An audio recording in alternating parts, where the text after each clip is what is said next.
In order to complete करिए, in order to achieve the objective और planned aim. जब तक वो चीज नहीं, आप क्वेश्चनर बहुत ही वेग सेल्फ, आप एग्जामिनेशन के दौरान बहुत सारे क्वेश्चन पेपर्स देखते हैं, they can be labelled as questionnaire. हर एक का मकसद अलग अलग होता है। तो सबसे पहले दिमाग में सेंसिटाइज ये करना है कि whenever you are planning to develop a question, you must keep in mind मेरा एम क्या है, मेरा ऑब्जेक्टिव क्या है। जिस तरह से इस क्लास में बैठने का आपका ऑब्जेक्टिव है to acquire the knowledge about different facets of the research methodology, उसी तरह से क्वेश्चनर के बारे में भी जरूरी है कि आपका एम क्या है, आपका मकसद क्या है। फाइन। इसी डायरेक्शन में देखिए, अगर आप मैंने डेफिनेशन दी है, आप अगर पढ़ पाए तो देखिए, instrument consisting of A series of questions and other prompts. Prompts एक नया वर्ड है, ये वर्ड कहीं पर सुना है आपने? कहाँ पर?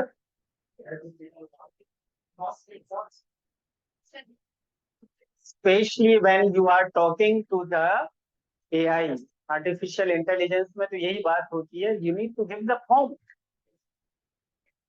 सारी टॉक्स मेरी जो होगी आपके दोनों सेशन में in reference to the latest AI applications, number of apps मैं आपसे शेयर करने वाला हूँ अपनी रिसर्च को बहुत ही इंटरेस्टिंग बनाने। एक दो जगह मुझे ये चैलेंज आया कि sir you are pushing something different जो कि इथिकल नहीं है। एक दो प्रोफेसर ने ऐसा बोला कि आप ऐसी नॉलेज ट्रांसफर करने जा रहे हैं जो इथिकल नहीं। उनसे बहुत डिबेट हुआ मेरा। उनका सर इस वर्ड को आप इसलिए यूज कर रहे हैं कि आप कर नहीं सकते। Got the point. तो ये रिजेक्शंस और रिएक्शंस आपके सामने आएंगे। It is you to prove and decide. मैं आपको 2 सेशन में प्रूव करूंगा ये नॉलेज कितनी जरूरी है।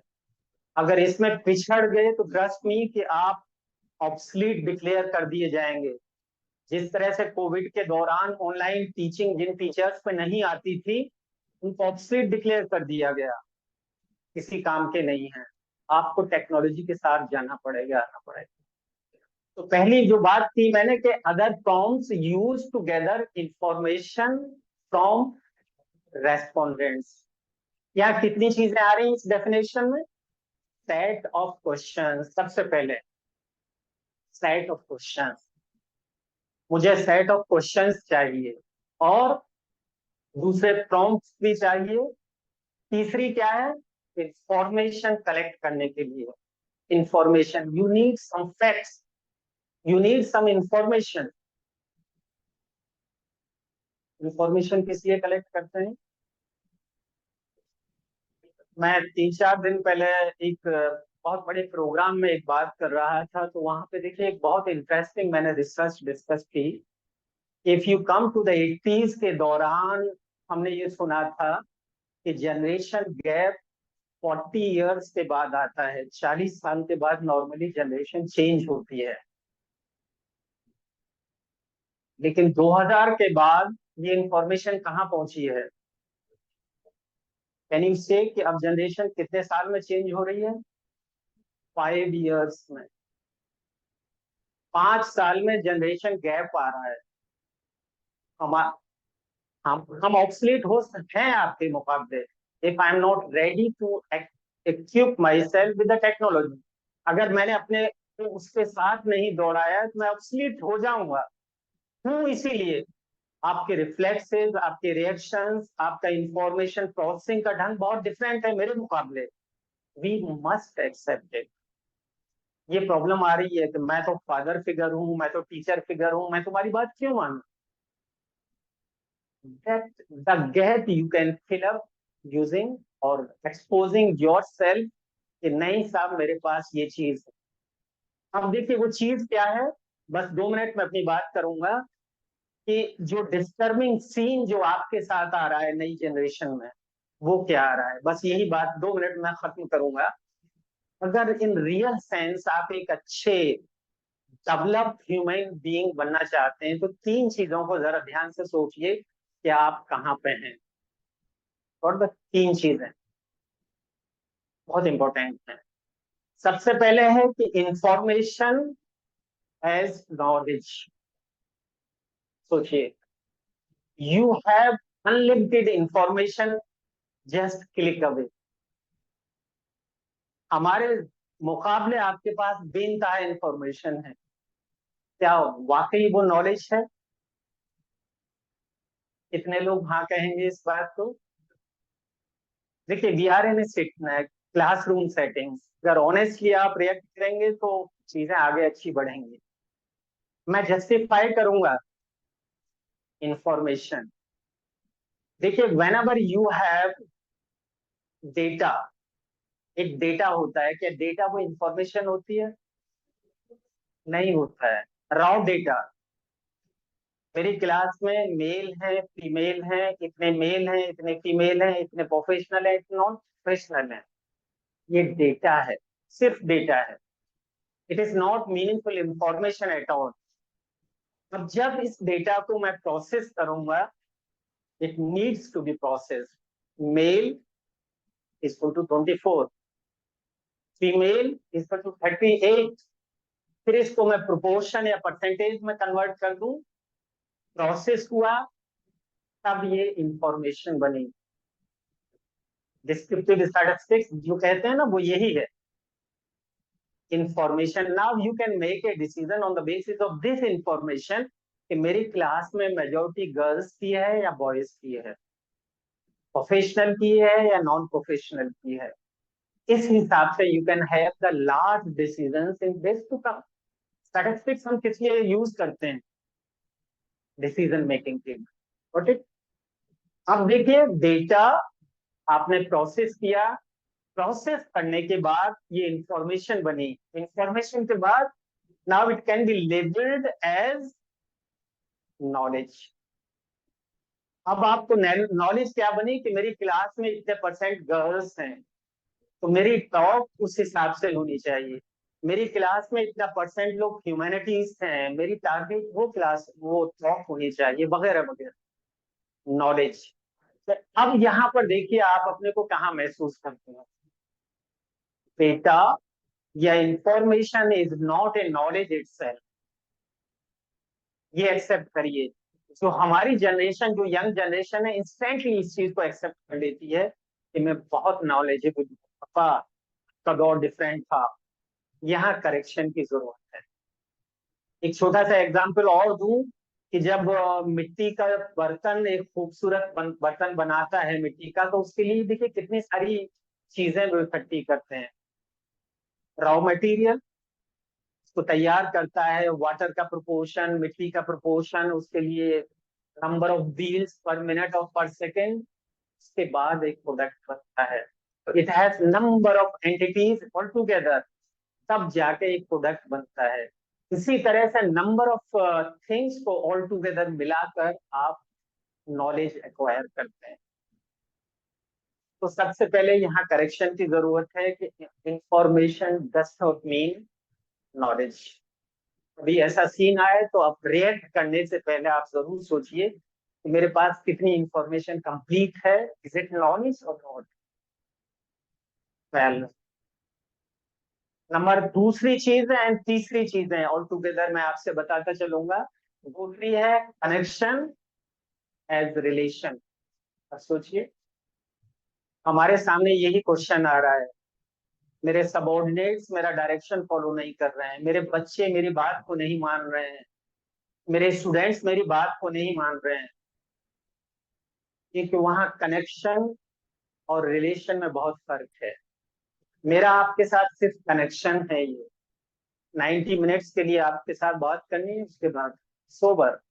आउट ऑफ 60 और 100 plus there may be few willing to move on towards the relationship।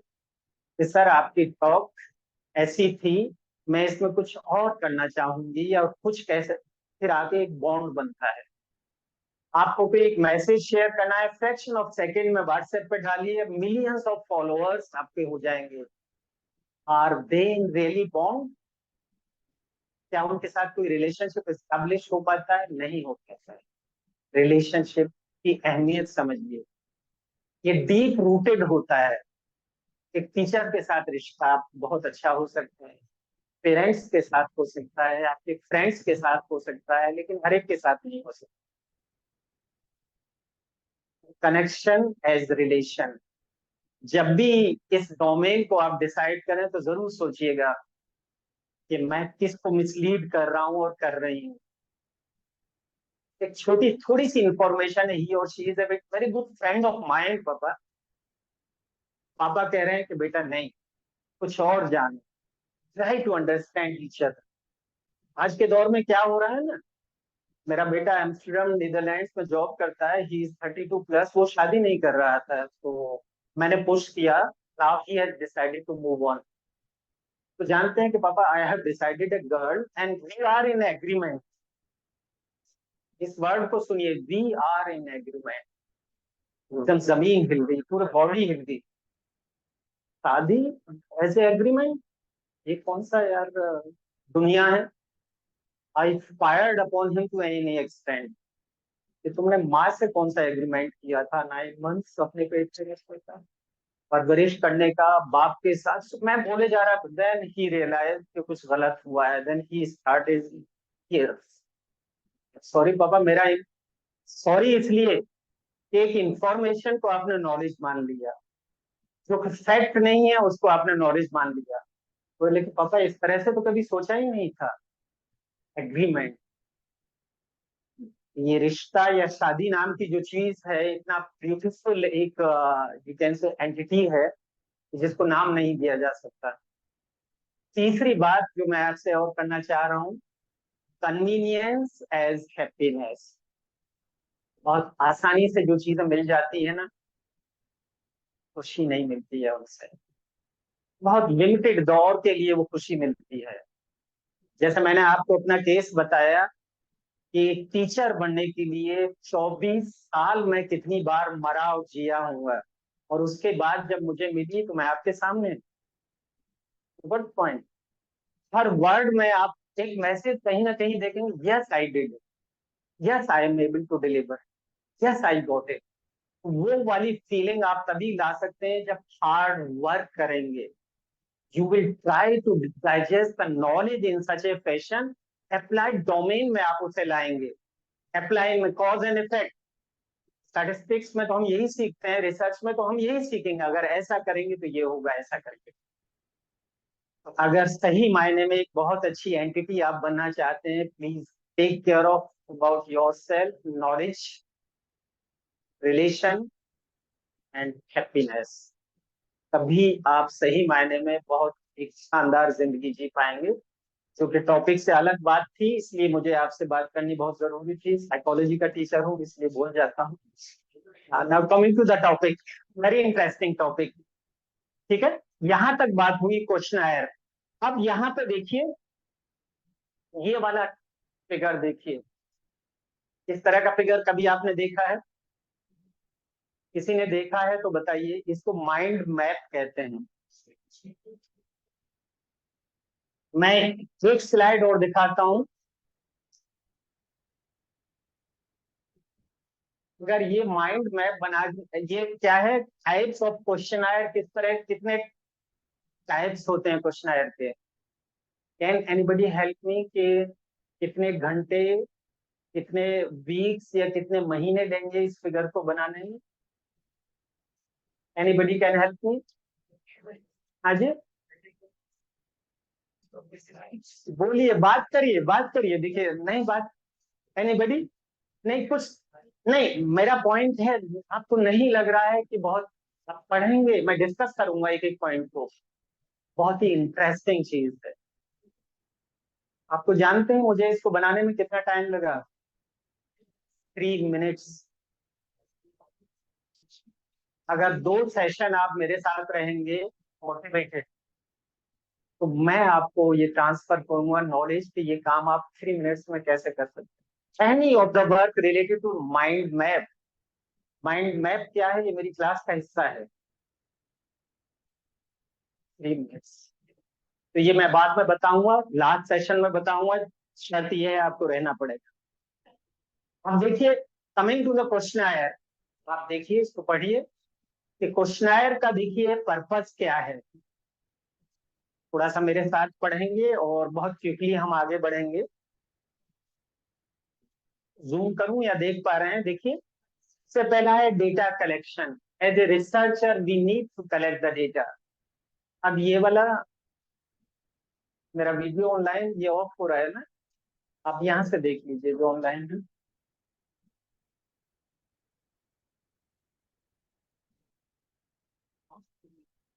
या उससे घुमा दीजिए जो है।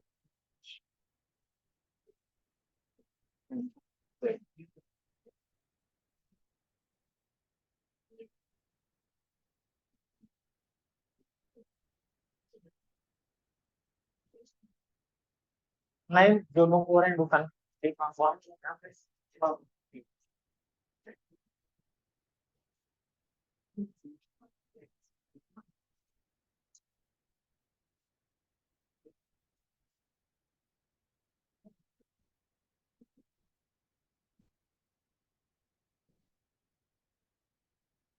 सब एक ग्लास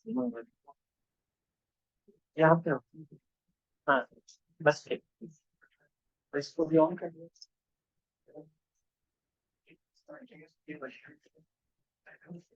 चलिए चल रही है।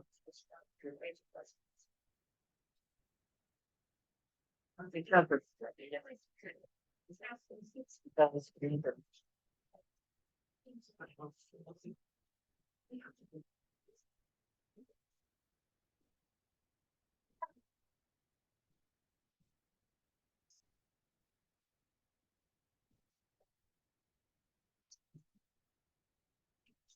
हाँ,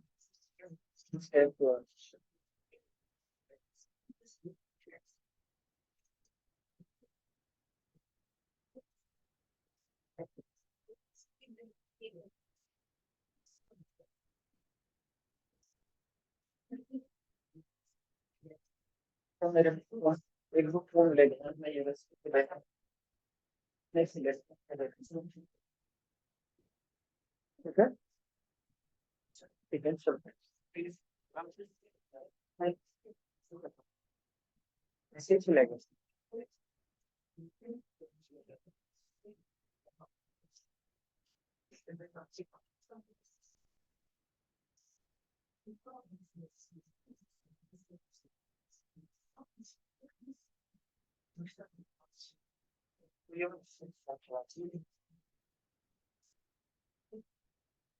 ओके, चलिए। अब आ रहा है, वहाँ आ रहा है, ठीक है, चलने दीजिए। एक फॉर्म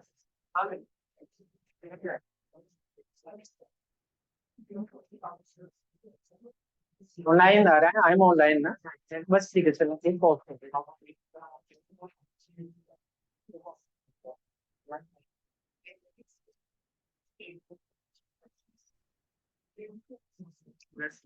एंटायर स्क्रीन एंटायर करनी स्क्रीन जो बहुत सारी चीजें यूज कर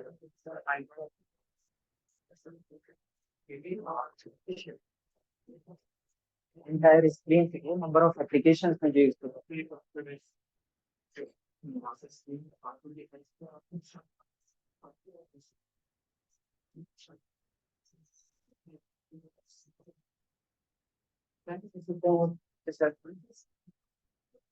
और भी बहुत सारी चीजें हैं। हाँ,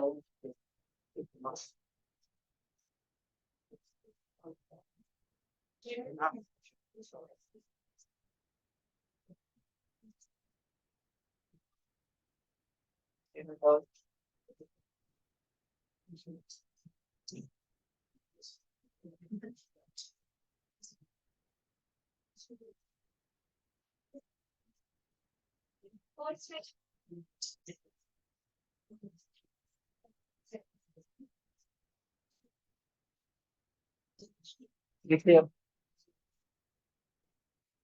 ठीक है। हाँ, हम आगे बढ़ते हैं, सॉरी। आओ, क्वेश्चनर पर्पस देखिए, बहुत क्विकली हम आगे बढ़ेंगे। Number one, data collection. As a researcher, whenever you are planning to go to the field, आपको डेटा गैदर करना होता है। सबसे पहला पर्पज इसका ये है। नेक्स्ट है research, of course to facilitate by providing a structure method for obtaining information जो कि एनालाइज की जा सके।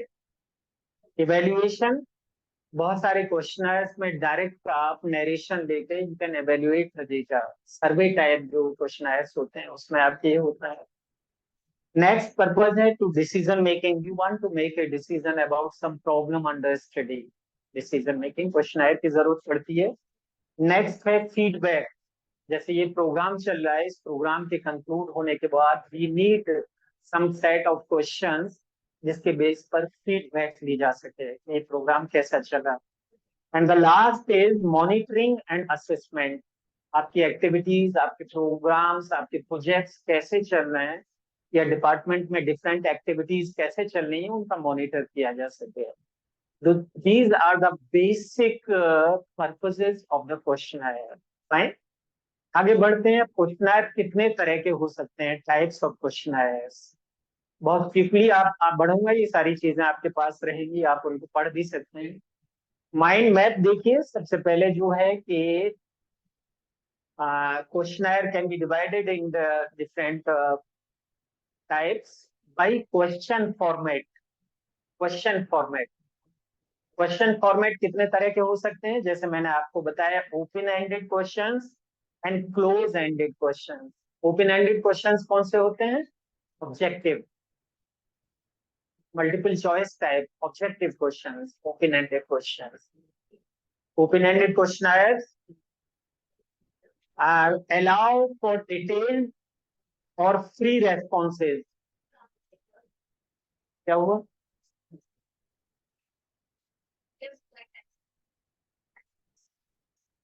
अरे यार, क्या कह रहे हैं आप, मैं समझ नहीं पा रहा।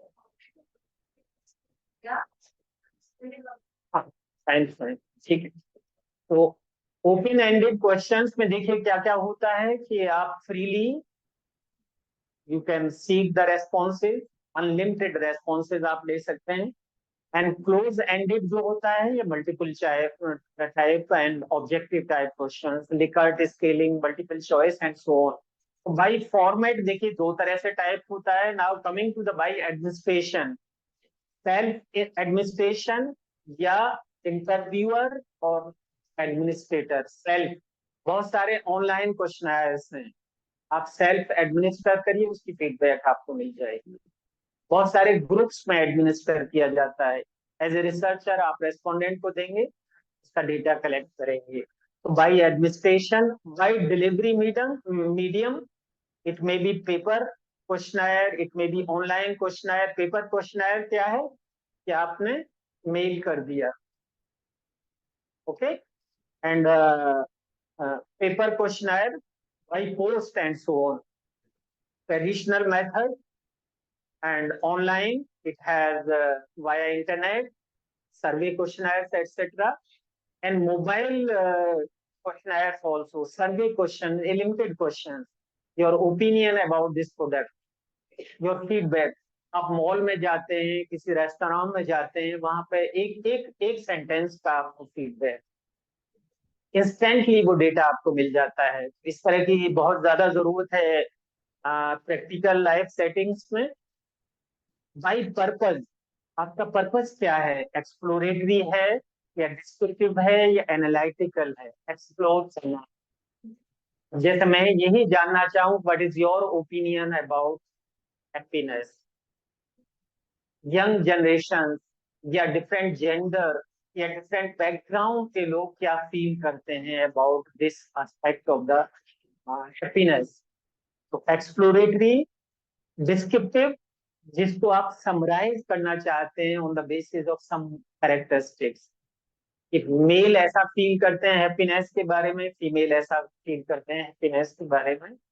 और analytical, you wish to ensure और examine the relationship of one variable with others, कि मेल आर मोर हैप्पी और फीमेल आर मोर हैप्पी, दो वेरिएबल्स को आप एनालाइज करते हैं। वेरिएबल उसको हम किस तरह से डिफाइन करेंगे? Anybody can help me how to define the variable? ये बहुत बार ये वर्ड यूज होगा जी। Variable is a characteristic of an individual under study. एक इंडिविजुअल का भी हो सकता है और प्रोडक्ट का भी हो सकता है। वेरिएबल्स, कैरेक्टरिस्टिक्स, और you can say the specs. कभी सोचा है इस मामले में एक प्रोस्पेक्टिव स्पाउस में कैसे स्पेक्स होने चाहिए? कभी सोचा आपने? जो सिंगल है इस मामले में काम करना शुरू कर दें। You need to work on it, you need to work on it. मेरी बेटी ने पीएचडी साइकोलॉजी में किया था, देन शी वाज वर्किंग। वक्त आया शादी का तो our decisions are being taken care of by our seniors। मेरे फादर को डिसीजन लेना था। मेरे फादर सेमी लिटरेट हैं। अब सोचिए कि उनका बेटा प्रोफेसर, उनकी बेटे की बेटी हाईली क्वालिफाइड, एक सेमी लिटरेट अगर डिसीजन लेता है तो वो कैसा डिसीजन होगा? सोचिए। मेरे लिए बहुत चैलेंजिंग था। मैंने अपने फैमिली में बात की तो my daughter, my wife suggested how it can be possible. हमारे अपने स्पेक्स, हमारे अपने एक्सपेक्टेशंस हैं। आई टू, मेरे अपने एक्सपेक्टेशंस हैं, मेरा ऐसा होना चाहिए दामाद वगैरह वगैरह। लेकिन ट्रेडिशनल फैमिली, वहां तो फैसले वही लेते हैं, तो मेरे पास कोई रास्ता नहीं था। Then I called my all the family members. मेरी फैमिली में 22 लोग हैं, इन लॉज, मेरी बहनें वगैरह वगैरह, सबको इकट्ठा किया और मैंने एक क्वेश्चनर डेवलप किया। आई I administered the questionnaire upon 22। बिल्कुल इसी तरह से था, बहुत ही ऑब्जेक्टिव क्वेश्चननायर थे। और उसमें 11 से 12 स्पेक्स थे कि प्रोस्पेक्टिव स्पाउस की क्वालिफिकेशन क्या होनी चाहिए, उसका कैरियर क्या होना चाहिए, उसकी स्किन कलर क्या होना चाहिए, उसका डाउरी के बारे में क्या सोच होना चाहिए, उससे मदर की क्या क्वालिफिकेशन, एंड सो ऑन। 13 या 14 स्पेक्स थे। डेटा आया सर, 5 मिनट के अंदर हमने एनालाइज किया और करीब 40 स्लाइड्स का प्रेजेंटेशन मैंने 5 मिनट के अंदर बना दिया। सारा काम मेरा एआई ने किया। 5 मिनट के अंदर 40 स्लाइड्स का, उसकी तस्वीरें भी शामिल कर ली हमने। तो मेरे फादर चाहते थे कि एक्स बॉय को मैं अपनी बच्ची की शादी करूं, जो मेरा भांजा था रिश्ते में, मेरी मेरी बहन का बेटा। He was very qualified boy, MTech था, असिस्टेंट प्रोफेसर था इंजीनियरिंग कॉलेज में, एएमयू में। और दूसरा जो बॉय था वो किसी भी तरह से हमारे रिलेशन में नहीं था। He was a different entity. तो उन दोनों का कंपैरिजन हमने किया। तो you will surprise that analysis करने के बाद जब मैंने प्रेजेंटेशन दिया और जो डेटा का ट्रेंड आया, मेरे फादर अकेले थे अपनी बेटी के बच्चे के लिए कहने वाले। सोचिए कितना इंटरेस्टिंग डिसीजन था। 21 लोग दूसरे बच्चे के फेवर में थे। अब कंपैरिजन देखिए, मेरा भांजा एमटेक था, दूसरा बॉय वो एमटेक, वो भी एमटेक। ये असिस्टेंट प्रोफेसर थे, वो ग्रुप लीडर थे। ये इंडियन थे, वो अब्रॉड एनआरआई थे। उनकी, मेरे भांजे की मदर सेमी लिटरेट थी, उनकी मदर हाईली क्वालिफाइड। मेरे बहनोई सेमी लिटरेट थे, उनके father highly qualified. Dowry at least 50 lakh rupees तो आपको देना होगा। मेरे फादर कह रहे हैं कि तुम तो रेलवे के बहुत कामयाब अफसर रहे हो, at least you must take 50 lakh rupees अपनी बेटी की शादी में। इतनी खूबसूरत, इतनी हाईली क्वालिफाइड मैं बेटी दे रहा हूँ, मतलब हम 50 पैसे नहीं देंगे। दूसरी तरफ कि साहब जीरो डाउरी, कुछ नहीं चाहिए सर। सैलरी मैनीफोल्ड हायर जो एनआरआई था। डिसीजन कहाँ जाना चाहिए था बताइए? स्टैटिस्टिक्स ने सपोर्ट किया and we took the decision. हमने दूसरे बच्चे के लिए शादी की। Is very happy, they are very happy. Statistics को डिसीजन मेकिंग का हिस्सा, और इसके लिए मैं आपको बताऊं जो स्टैटिस्टिशियन है यहाँ पे कंजॉइंट एनालिसिस को इस्तेमाल किया मैंने। उसमें सेट ऑफ स्पेक्ट्स की यूटिलिटी एनालिसिस होती है डॉक्टर साहब। इस्तेमाल करिए स्टैटिस्टिक्स को डिसीजन मेकिंग के लिए, बहुत ही इंटरेस्टिंग रिजल्ट्स आएंगे, उसको जिंदगी का हिस्सा बनाइए। और conjoint analysis, CONJOINT, conjoint analysis. मेरे फादर अब बहुत खुश हैं, एक बार गुड डिसीजन, लेकिन वक्त तो निकल गया होता, खान साहब की जिंदगी भर की कमाई दे दी गई होती, वो कहते और लाइए और लाइए और लाइए। आप बताइए, मेरी बेटी now she is responsible for selection of chief executive officers for industry, Brussels Belgium में वो जॉब करती है। आप देखिए, बच्चों की उड़ान में आप मदद करिए, उनकी रुकावट मत बनिए। आप माशाल्लाह नए पेरेंट्स होंगे, बहुत खुलकर जिंदगी को जिए, हालात को अपने हिसाब से ठीक करिए। हम पेरेंट्स शुरू में थोड़ा ना ना करते हैं, लेकिन बाद में मान जाते हैं। आफ्टर ऑल आपकी खुशी हमारे लिए बहुत जरूरी है। तो ये सारी बातें देखिए, मैं क्योंकि आपसे बेइंतहा मोहब्बत है, मैं अपने स्टूडेंट से बहुत मोहब्बत करता हूँ, तो ये सारी केसेस मैं ड्यूरिंग द क्लास डिस्कस करता हूँ, जिससे एक मैसेज तो जाता है कि यार ऐसे भी चीज सोचा जा सकता है। तो पर्पज वाली जो मैं बात आपसे कर रहा था ये आया। अब देखिए भाई, फ्रीक्वेंसी, क्वेश्चनर की फ्रीक्वेंसी देखिए, क्रॉस सेक्शनल या लॉन्गिट्यूडनल स्टडी, किस तरह की स्टडी है। अगर आपकी क्रॉस सेक्शनल है, यही मेल फीमेल के डेटा को एनालाइज करना चाहते हैं, इट इज डिफरेंट।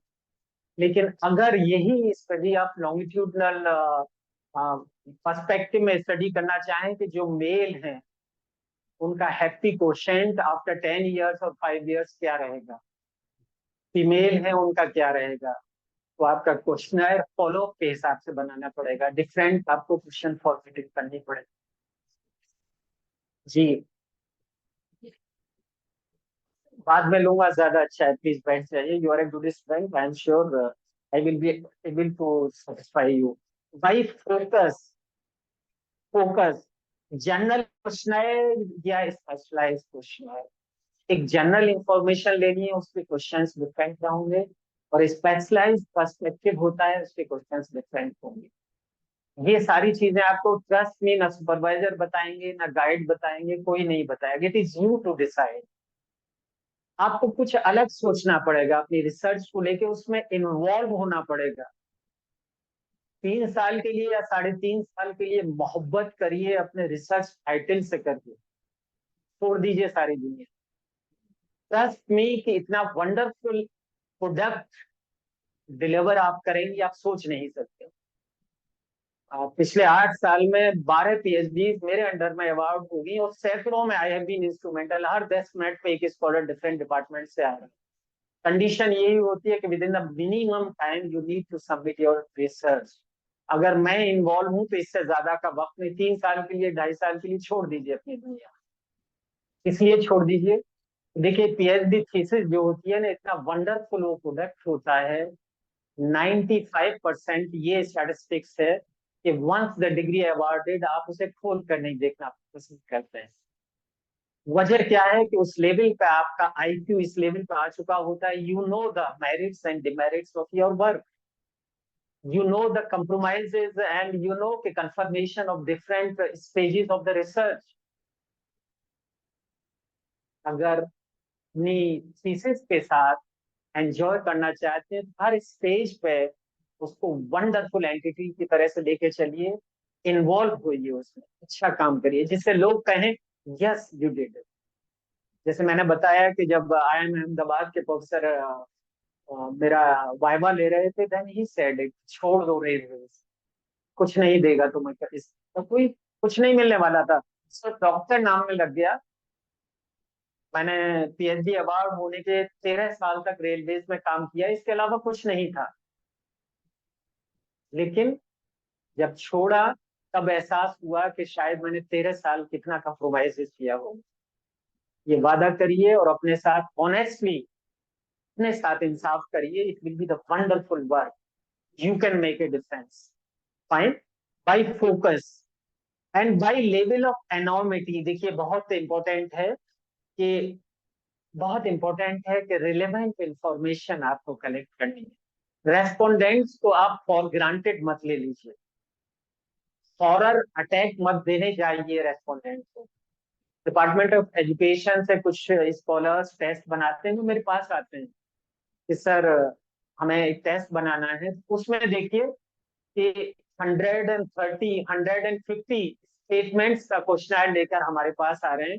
सर इसका एक्सपर्ट रेटिंग के लिए हम आपके पास आए हैं। एक्सपर्ट रेटिंग्स का मतलब इसका रिलेवेंस, इसकी एम्बिग्यूटी, इसकी रिलायबिलिटी, इसकी वैलिडिटी, आप ऑन ए 4 पॉइंट स्केल आप रेट कर दीजिए। अब आप ये बताइए कि 130 या 150 आइटम्स का क्या मेरे पास वक्त है रेटिंग के लिए as a teacher? Why should I involve into it? I said no. कुछ काम अपने आप खुद भी तो करिए, कुछ आपके सुपरवाइजर भी लिखे, व्हाई मी ओनली? मतलब देखिए ये बात कड़वाहट कड़वी जरूर लगेगी, लेकिन सच्चाई ये है, you need to work on it.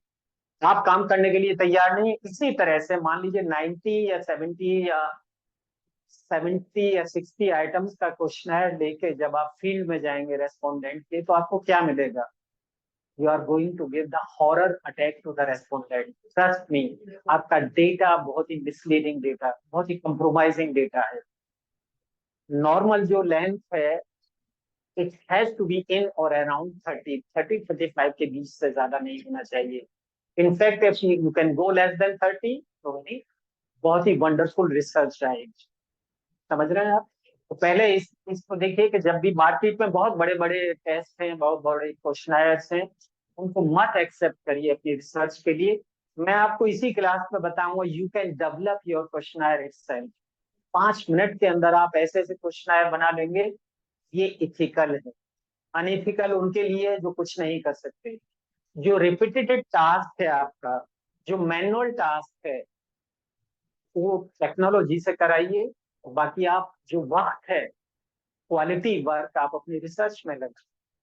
मैं अगर एज ए गाइड आपसे कहता हूँ कि 10 स्टेटमेंट, 10 क्वेश्चंस इस एट्रीब्यूट को लेके बनाइए, इस फैसेट को लेके बनाइए, 10 को बनाने में आपको हो सकता है 10 दिन लग जाए, 1 महीना लग जाए, लेकिन जब सुपरवाइजर के पास आएगा, मेरी अपनी अंग्रेजी है, आपकी अपनी अंग्रेजी है, ट्रस्ट मी, उसमें पता चला कि एक या दो भी ठीक नहीं निकले, कितना वक्त आपका जाया हुआ।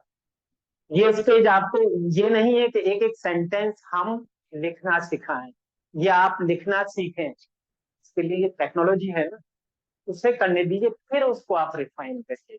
एक्सेप्टेंस या रिजेक्शन का डिसीजन आपके पास रहेगा। किस लेवल का आईक्यू तो हम एक्सपेक्ट करते हैं एक रिसर्च स्कॉलर से कि क्या गलत है क्या सही है, at least to work on it.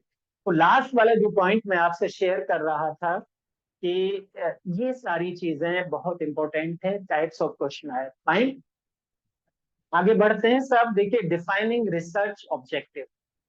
सबसे पहले जब भी क्वेश्चन बनाने की बात आए तो अपने दिमाग में ये रखिएगा कि ऑब्जेक्टिव क्या है। देखिए number, clarify purpose, align with the hypothesis and determine scope. Her level का आपको चेक पॉइंट लगाना पड़ेगा। ये पीपीटी में आपसे शेयर करूंगा, हर चीज में आपसे शेयर करूंगा। राइटिंग में वक्त ना खराब करें, जो की पॉइंट्स है उनको आप लिख लें। Clarify purpose, specific goals and questions you aim to answer through the question. का पर्पज क्या है, ये तो आप ही को तय करना है, इसमें आपको टेक्नोलॉजी मदद नहीं करेगी। Got the point? इस लेवल की अंडरस्टैंडिंग तो आपको रखनी पड़ेगी। Clarify the purpose, how to retain employ in the organization. Brain drain हो रहा है साहब, मेरे एम्प्लॉयज रुक नहीं रहे हैं, क्या वजह है? जैसे मेरे केस में था कि साहब एक 5 साल जिस एम्प्लॉय ने अपने को प्रूव किया है एज एन असेट, वो छोड़कर जा रहा है। एज एन एम्प्लॉयर उनकी जिम्मेदारी क्या थी? उनको एक डिसीजन ये भी हो सकता है जा रहा है जाने दो, दूसरा ये भी था कि नहीं, we need to retain him, he is a good entity. नहीं, पर्पस क्या है देखिए, क्लियर, बहुत क्लियरली आप उसको एक्सप्लेन करिए और गोल्स को तय करिए, तब स्टेटमेंट्स बनाइए, तब क्वेश्चंस बनाइए।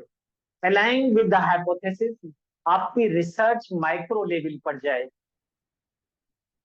उसमें ब्रॉड पर्सपेक्टिव लेके नहीं चलना है आपको, माइक्रो लेवल पर जाना।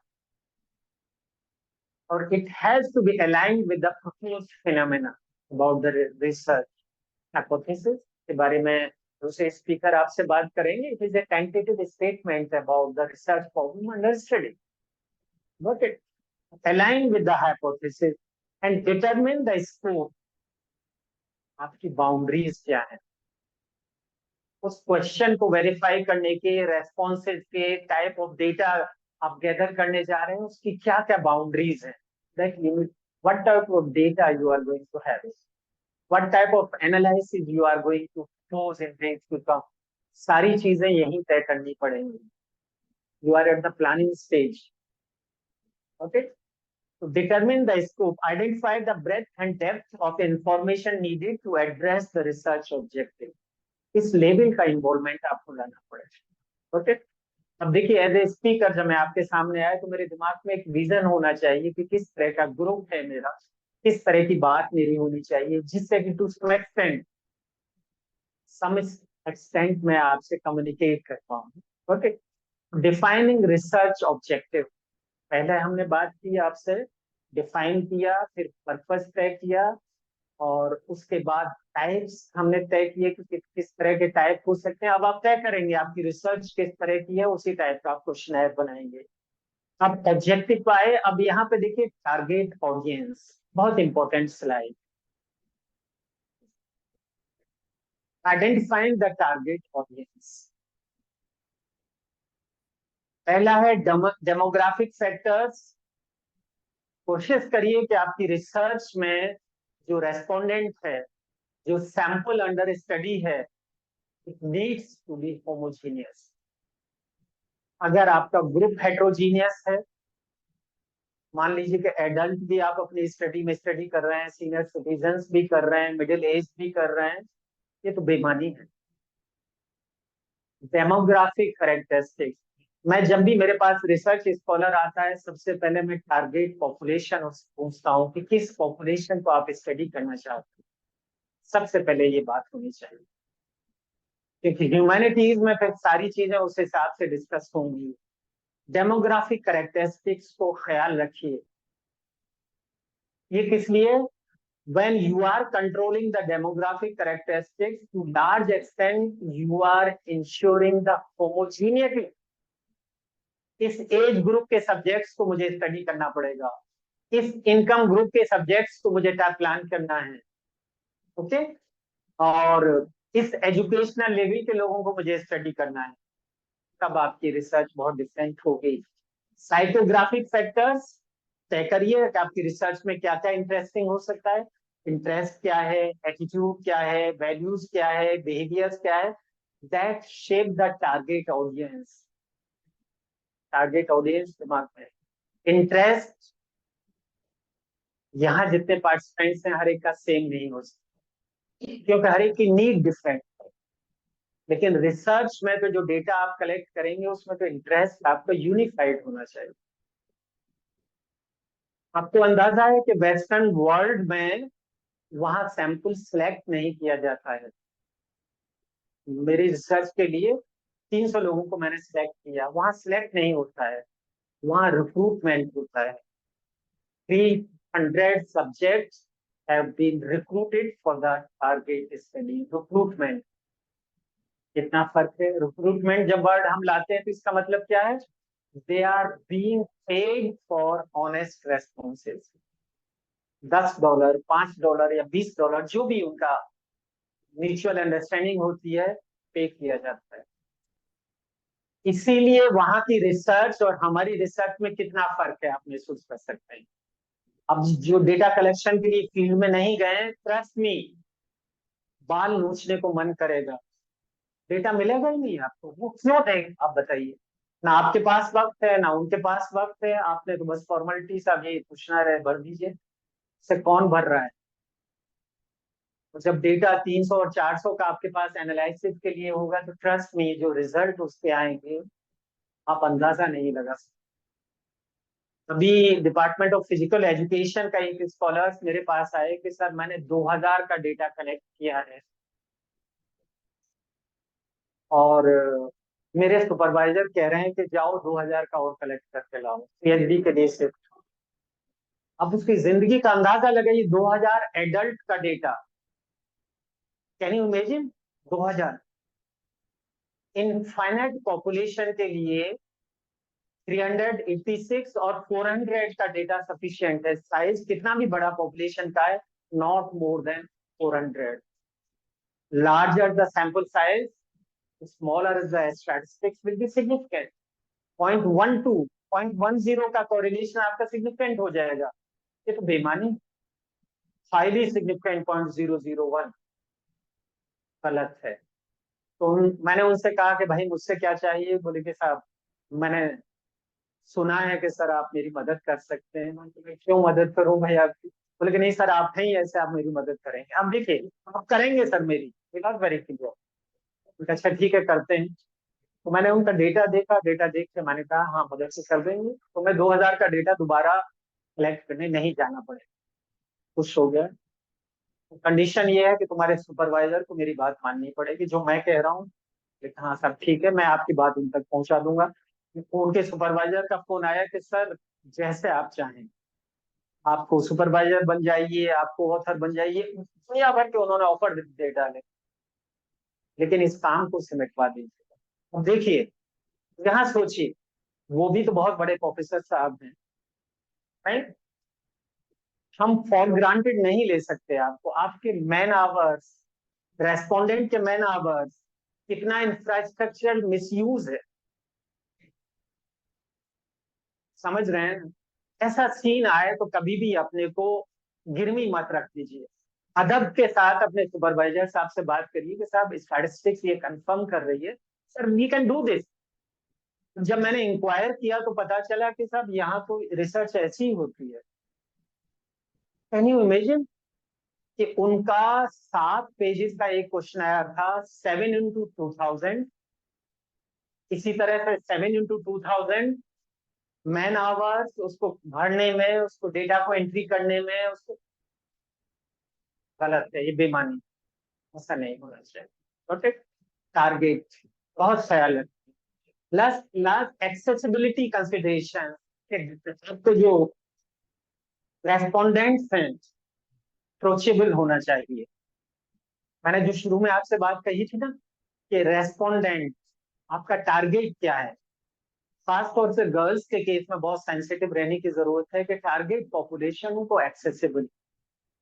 ऐसा ना हो कि रेस्पोंडेंट उनको अदर अदर पर्सपेक्टिव में ले ले, she is in needs of it, इसलिए मैं इससे ये चीज मांगू, वो चीज मांगू, या मैं नहीं दूंगा, परेशान करूंगा वगैरह वगैरह। ऐसा नहीं होना चाहिए। तो ये सारी चीजें देखिए, अगर आप प्लान करते हैं। अब देखिए, बहुत इंटरेस्टिंग केस मैं आपसे डिस्कस करता हूँ। नीचे 4 देखिए मैंने पॉपुलेशन लिखी है। तस्वीर बहुत छोटी दिखाई दे रही है, चाइल्ड, एडल्ट, मिडिल एज और सीनियर सिटीजन। अब देखिए, एक क्वेश्चनर मैं डेवलप करना चाहता हूँ, motivation. How to define motivation? Inner urge to achieve reward, है कि फीलिंग होती है मोटिवेटेड। मेरा मोटिवेशन ये है कि 90 मिनट्स में आपसे टॉक करूंगा। एक मोटिवेशन हो सकता है, I will be paid the honorarium. दूसरा मोटिवेशन ये है, I will be happy to transfer the knowledge. मेरी नीड ये सेकंड वाली बहुत ज्यादा है।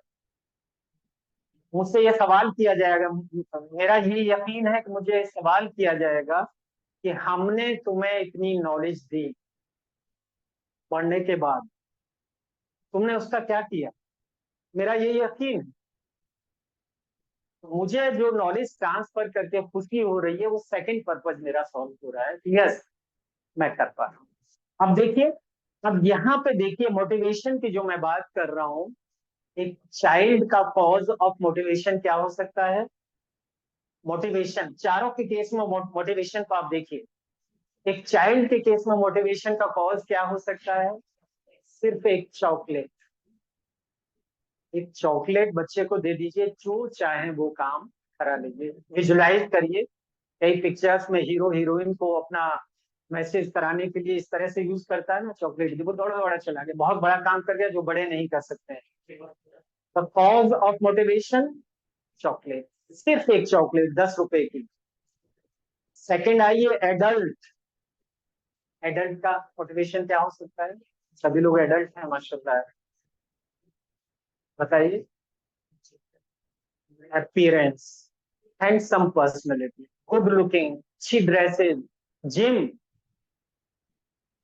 मैं अच्छा लगूं, मुझे लोग पसंद करें, मुझे लोग लाइक करें, मुझे लोग देखें। देखें, ये आई एम सॉरी, थोड़ा करेक्शन की जरूरत है। जब मैं खुद अपीयरेंस का ख्याल रखूंगा तो I will respect my self, मुझे खुद अच्छा लगेगा। ये इंटरप्रिटेशन गलत है कि गर्ल्स या लेडीज जो अच्छी ड्रेसेस पहनती हैं उसका इंटरप्रिटेशन बिल्कुल नहीं है कि दूसरे लोग हमें पसंद करें या दूसरे लोग हमें अच्छा कहें। ये मुझे अच्छा लगता है, मैं इसलिए अच्छी ड्रेस पहनती हूँ कि मुझे अच्छा लगता है। This is the right interpretation. तो देखिए, उसका कॉज ऑफ मोटिवेशन क्या हो सकता है? आप देखिए, यही हो रहा है, नहीं हो रहा है? अंडर ग्रेजुएशन के लेवल पर जाकर देखिए क्या सीन हो रहा है आपकी क्लासेस में। वो उम्र जो है 18 से 20 साल की, क्या क्या सीन हो रहा है? क्लास में नहीं आ रहे हैं, एग्जाम 11th आवर के साथ एग्जाम देना है, क्या परफॉर्मेंस है ओवरऑल, सब मिट्टी में मिल रही है क्योंकि वक्त कहीं और लग रहा है। कॉज ऑफ मोटिवेशन दूसरा है। Coming to the third, population middle age, ज्यादातर के पेरेंट्स आपके उस एज ग्रुप में हैं। आप सोचिए उनका, they are down with large number of stressors, work place demand, spouse demand, बच्चों की डिमांड, सोसाइटी की डिमांड, पेरेंट्स की डिमांड। कॉज ऑफ मोटिवेशन क्या हो सकता है? समथिंग डिफरेंट, जो कि पिछली दोनों पॉपुलेशन से डिफरेंट था। Coming to the senior citizen, well being, staying all together है। तस्वीर बहुत छोटी है लेकिन आप देखेंगे करीब से तो बहुत अच्छी लगेगी। बागवान पिक्चर में क्या कहता है हीरो? पूजा अगर आप हैं तो सब कुछ है वरना कुछ नहीं। तो सीन है ना हीरोइन के साथ में। तो अब देखिए, well being, staying all together, इन चारों पॉपुलेशन में ये बताइए कि मोटिवेशन के लिए स्टेटमेंट्स या क्वेश्चन सेम हो सकते हैं? नहीं हो सकते।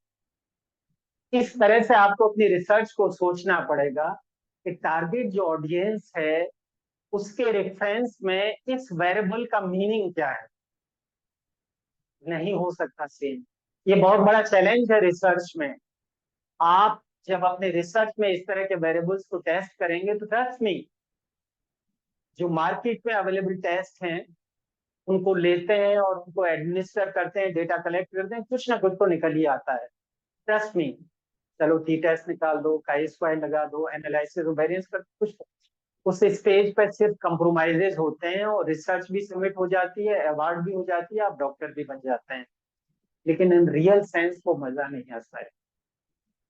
तो अगर इसी स्टेज से जो मार्केट में अवेलेबल अवेलेबल क्वेश्चन है आपने उसे लिया और एडमिनिस्टर किया, डेटा लिया, लेकिन the basic problem of the question is that it has been developed on a different population, you are using it on a different population.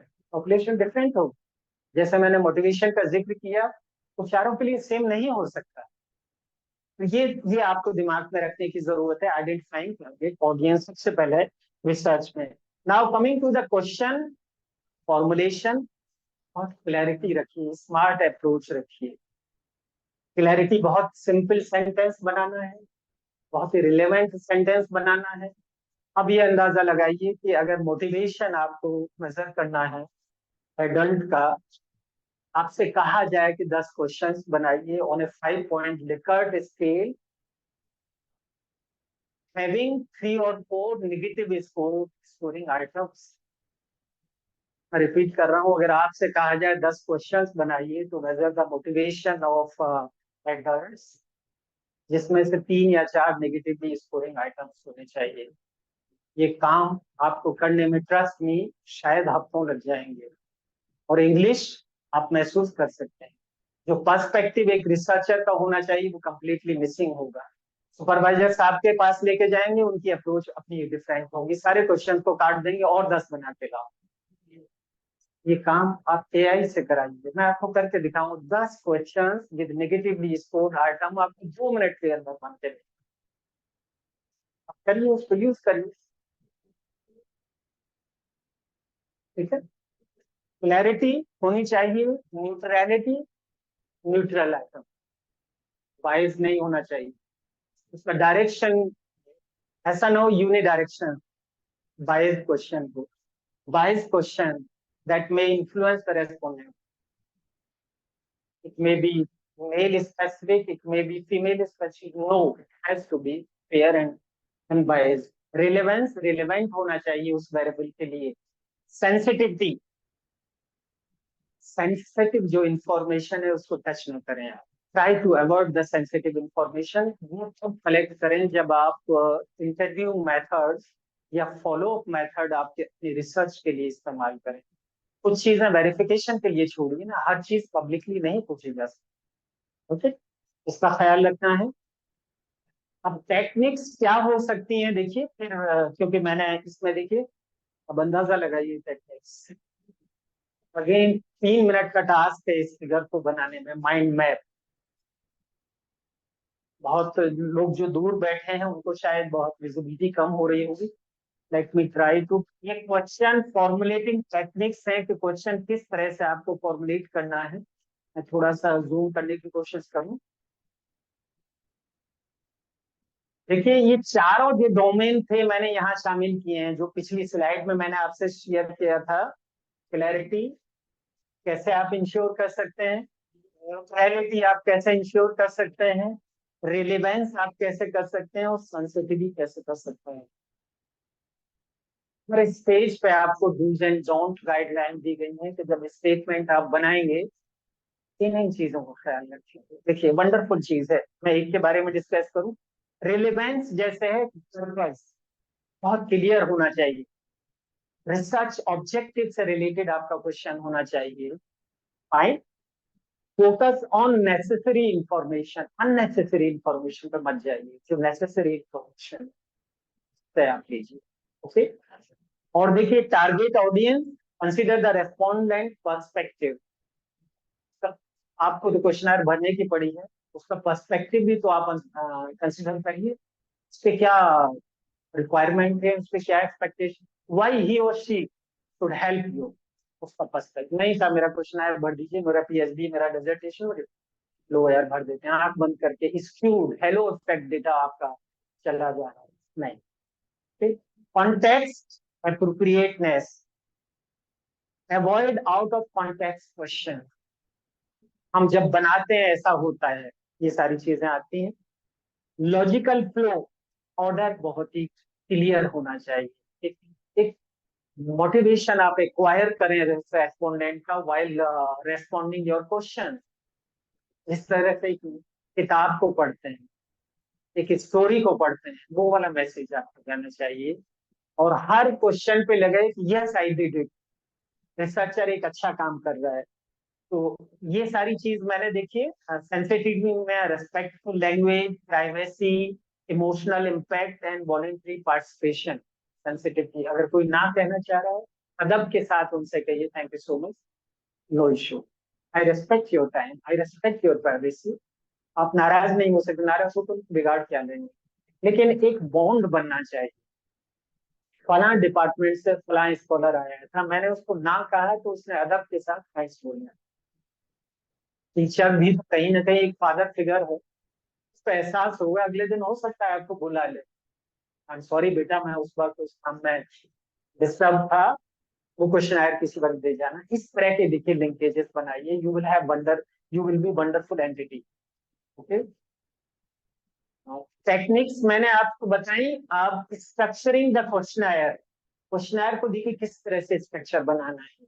Number 1, introduction, start with a clear and concise overview to set the context of the respondent.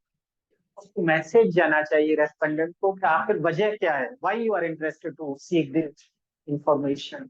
आप introduction दीजिए अपने को, मैं ये हूँ, फला जगह registered हूँ, मैं इस रिसर्च प्रॉब्लम पर स्टडी कर रहा हूँ, और you are one of the prospective respondent for my study, I request you to respond this, I request you to help me. जब शुरू में देखिए इतना पॉजिटिवली आप अप्रोच करेंगे, वहाँ अच्छी इंफॉर्मेशन। ओके, तो इंट्रोडक्शन करिए पहले, एंड क्वेश्चन फ्लो बहुत क्लियर होना चाहिए। इंटरेस्ट आपको रिक्वायर करना है। बेसिक इंफॉर्मेशन आप उसकी ले सकते हैं शुरू में। डेमोग्राफिक करेक्टरिस्टिक रिसर्च के लिए बहुत जरूरी है। उनका जेंडर क्या है, उनका एजुकेशनल लेवल क्या है, उनकी बैकग्राउंड क्या है, एफिलिएशन क्या है, उनके पेरेंट्स का इनकम ग्रुप क्या, वगैरह वगैरह। क्वेश्चन, उसके बाद सिंपल क्वेश्चन से धीरे धीरे धीरे आगे डिफिकल्ट क्वेश्चन या इंटरेस्टिंग क्वेश्चन लेकर जाए। ठीक। Question flow, organize questions in a logical sequence moving from general to the specific. Motivation पहले छोटे लेवल पर आइए, फिर धीरे धीरे आप स्पेसिफिक लेवल पर आएंगे। Question type, utilize a mix of questions. बहुत इंटरेस्टिंग चीज है। हम नहीं कर रहे हैं as a researcher, we are afraid कि मैं या तो ऑब्जेक्टिव टाइप क्वेश्चन पे जाऊंगा, ओपन एंडेड क्वेश्चंस पे मैं गया तो I am sorry, I will not be able to use statistics. जब नंबर मेरे पास नहीं रहेंगे तो मैं तो उसकी एनालिसिस नहीं कर सकता। आप सोचिए कितना बड़ा डोमेन मिसिंग है, क्वालिटेटिव रिसर्च का कितना बड़ा डोमेन मिसिंग है। और हम क्या कह रहे हैं आपसे, दोनों तरह के क्वेश्चंस लीजिए। इसका फायदा क्या है कि जब ओपन एंडेड क्वेश्चंस भी आप अपने क्वेश्चनर में रखेंगे तो एक सीरियस थॉट देना पड़ेगा रेस्पोंडेंट को।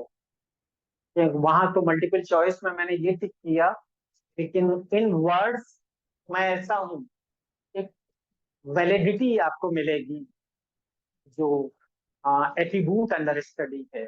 लेकिन हम डरते किस लिए हैं?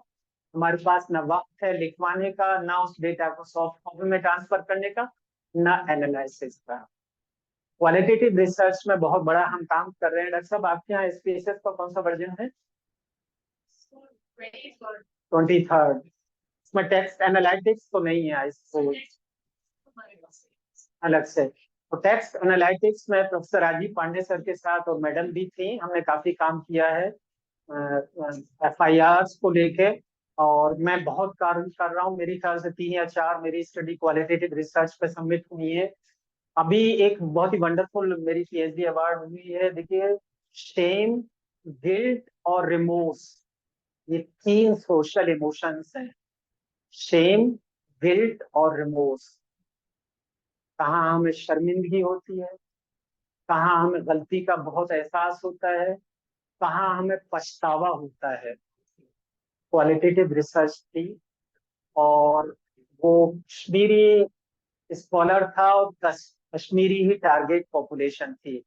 मेरा ऑब्जेक्टिव उसमें क्या था कि जो एक एडल्ट पॉपुलेशन है फिर क्यों एक्सट्रीमिस्ट की तरफ बढ़ रही है, उनके साथ क्यों ऐसा हो रहा है कि at one point of time they are under shame, फिर वो शेम बढ़कर गिल्ट हुई, और फिर रिमोर्स हुआ। इस बीच में कुछ हादसा कर दिया और फिर पछतावा पड़ रहा है कि मुझे ये नहीं करना चाहिए। क्वालिटेटिव रिसर्च, और हमने टेक्स्ट एनालिटिक पैकेज बनाए, बहुत अच्छे मॉडल बनाया। ये डिपेंड कर रहा है। एंड वेबो करके बहुत अच्छा सॉफ्टवेयर है, ऑनलाइन है, 30 days के लिए अवेलेबल है, आप उसमें भी एनालिसिस कर सकते हैं। थोड़ा सा मेक ए डिफरेंस। अपने सुपरवाइजर साहब को कन्विंस करिए, the respect you sir, please allow me to move on. मैं कर सकती हूँ, मैं कर सकता हूँ, मुझे मौका तो दीजिए। ज्यादातर टीचर्स ऐसे हैं, आपको मौका देंगे, लेकिन आपको करना पड़ेगा। तो यहाँ पर आइए, स्ट्रक्चर ऑफ द क्वेश्चन बहुत क्लियर होनी चाहिए। नाउ कमिंग, डॉक्टर 1 बजे मैं इस वाले सेशन को कंप्लीट करूंगा। Pilot testing and refinement. जो क्वेश्चन बने एक लिमिटेड सैंपल साइज पर, उसकी पायलट टेस्टिंग करिए कि क्वेश्चंस आपके किस तरह से बिहेव कर रहे हैं, वहां पे किस तरह से फीडबैक आ रही है, किस तरह से आपको रेस्पोंडेंट को अप्रोच करना है, वगैरह वगैरह। और एक लिमिटेड डेटा सेट को आप एनालिसिस भी कर सकते हैं कि कैसा ट्रेंड आपको मिल रहा है। On the basis of literature review and your synopsis, जो आप दिमाग में लेके चले थे उसी तरह से रिजल्ट्स आ रहे हैं या समथिंग डिफरेंट आ रहा है, एक आइडिया आपको मिल जाएगा। गैदर द फीडबैक, इस क्वेश्चन में हर क्वेश्चन में किस तरह से बिहेव कर रहा है। Refine question on the basis of feedback. जरूरी नहीं है वो सही हो, लेकिन जरूरी ये है कि आपका सेंटेंस, आपका स्टेटमेंट इन रियल सेंस वो कन्वे नहीं कर पा रहा है। एज ए रिसर्चर आपका पर्सपेक्टिव बहुत डिफरेंट है कंपेयरिंग टू द रेस्पोंडेंट। आप रिसर्चर, उसका व्यू बहुत मैटर नहीं करेगा। अगर आप क्लियर है तो वहां पे आपका स्टेटमेंट क्लियर करने में साबित नहीं हुआ, उसकी लैंग्वेज आप रिफाइन करें। बहुत बार होता है ऐसा, as a researcher as a supervisor हमारे लिमिटेशन होते हैं, हम एक दायरे में सोचते हैं। जब भी किसी भी एंटिटी या किसी भी प्रोजेक्ट की स्थिति आपको जाननी है तो एक लेमैन के सामने रख दीजिए इस बात को। देखिए ऐसे ऐसी ओपिनियन आपको मिलेगी जो आप और हम नहीं सोच सकते। We must be positive toward the feedback from the restaurant. Refine करिए एंड ऑप्टिमाइज करिए लेंथ। मैंने जो शुरू में कहा था 30 से 35 से ज्यादा मत जाइए, ऑप्टिमाइज करिए। Statistics will help you how to optimize. Pilot testing के लिए अब देखिए मैंने दोबारा माइंड मैप बना दिया। अगर वक्त होता है इस पे भी हम पूरे पूरे दिन देखिए आपसे बात कर सकते हैं, एक एक पॉइंट पर देखिए। पायलट टेस्टिंग देखिए, गैदर फीडबैक, जो तीनों पॉइंट्स थे मैंने कहा है इनके सब पॉइंट्स भी लिखो यार, मुझे कहाँ कहाँ ध्यान रखना है। ये सारी चीजें एआई आपकी मदद कर रहा है, ये मैं आपको सिखाऊंगा बट लेकिन लास्ट सेशन में सिखाऊंगा how to create the mind map within 3 minutes. Complex से कॉम्प्लेक्स माइंड मैप आप कर सकते हैं। देखिए हर क्लू मिल रहा है। अगर यही क्या गैदर फीडबैक, देखिए यहाँ पे पायलट ग्रुप आप सिलेक्ट करिए। मेथड ऑफ फीडबैक क्या होना चाहिए, फीडबैक क्राइटेरिया क्या होना चाहिए, and how you are going to record the feedback. हर डेटा को तो आप एंटर नहीं करते, ओके। और रिफाइन क्वेश्चंस, उसके लिए देखिए एनालाइज। रिफाइन क्वेश्चन में 4 चीजें आ गई, फिर इसमें 3 चीजें आ गई। You have number of clues are there. मैं कन्विंस हूँ। I started using computer perhaps it was 1986।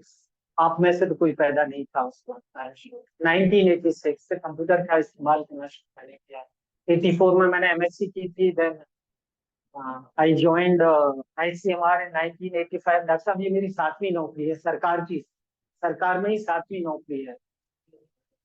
मौका मिला तो फिर जंप करेंगे, लेकिन अब नहीं जाएंगे, अब उम्र हो गई है, माँ बाप का साथ है, तो इसलिए कुछ करने की ख्वाहिश थी। अब मेरी नीड बहुत सेटिस्फाइड है। तो यहाँ पर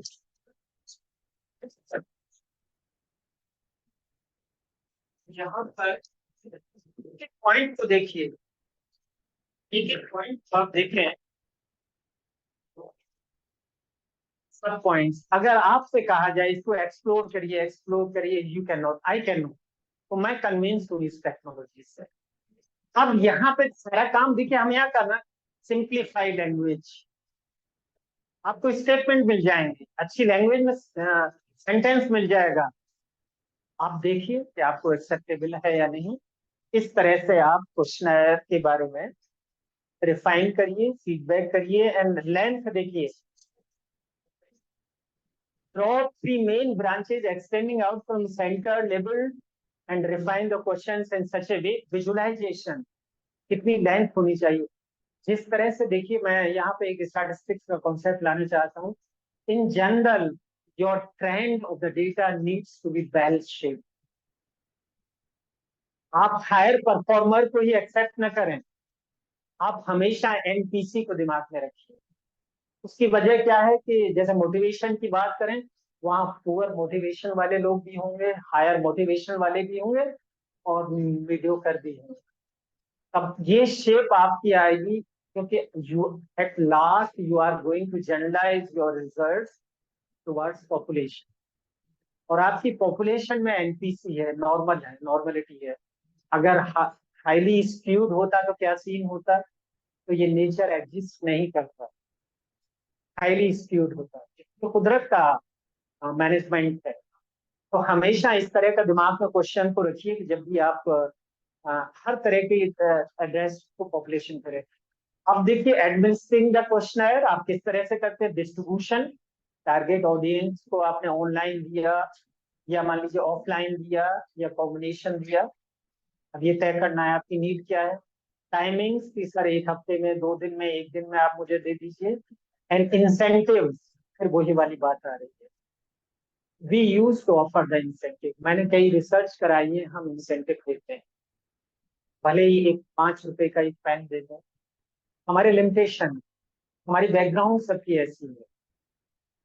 300 लोगों को अगर मान लीजिए 10 रुपए का मुझे खर्च करना पड़ा, तो 300 प्लस 3,000 रुपए मैं मान लेता हूँ। 8,000 रुपए तो यूजीसी का स्कॉलरशिप मिल रहा है, ये 3,000 रुपए हमने दे दिया। ओके। लेकिन उसको रिटर्न में आपको एक बहुत अच्छा बॉन्ड बनेगा, एक रिश्ता कायम होगा। तो इस तरह से आप अपनी रिसर्च को सोचिए कि किस तरह से आप इसको टेकअप कर सकते हैं। डेटा आपको दो तरह से मिलेगा, क्वांटिटेटिव डेटा हो सकता है या क्वालिटेटिव हो सकता है या विजुअलाइजेशन। अब क्वांटिटेटिव डेटा में देखिए क्या क्या चीजें आप टेकअप करते हैं। Identify pattern, trends, statistical insights. इसी तरह से क्वालिटेटिव में इन डेप्थ, और यहाँ चार्ट्स की शक्ल में आप विजुलाइज करते हैं। अब देखिए, इन्हीं चीजों को मैंने देखिए किस तरह से आपके सामने लाया हूँ। अगर क्वांटिटेटिव डेटा है, इतनी तरह की आप एनालिसिस कर सकते हैं। Can you imagine? Mind map, 3 minute का खेल है, आप देखेंगे you will fall in love with the slide. मेरे साथ नहीं, स्लाइड के साथ। इतना बड़ा काम है। सोच, बहुत ही सिंपल लैंग्वेज, सिंपल लैंग्वेज। तो हम इस तरह से क्यों नहीं सोच सकते? जैसे कि मैं इसको जूम करूं, देखिए सबसे पहले डेटा प्रिपरेशन। जब भी क्वांटिटेटिव एनालिसिस के लिए आप जाएंगे, डेटा को तैयार करेंगे। अब देखिए उसने बताया डेटा कैसे आप प्रिपेयर करेंगे। एंट्री करेंगे, फिर क्लीनिंग करेंगे। शुरू में देखिए 2 पॉइंट्स आ गए, कैसे करेंगे उसने आगे बताया। नेक्स्ट पॉइंट देखिए, डिस्क्रिप्टिव स्टैटिस्टिक्स, समराइज करते हैं डेटा को। फ्रीक्वेंसी डिस्ट्रीब्यूशन चेक करिए।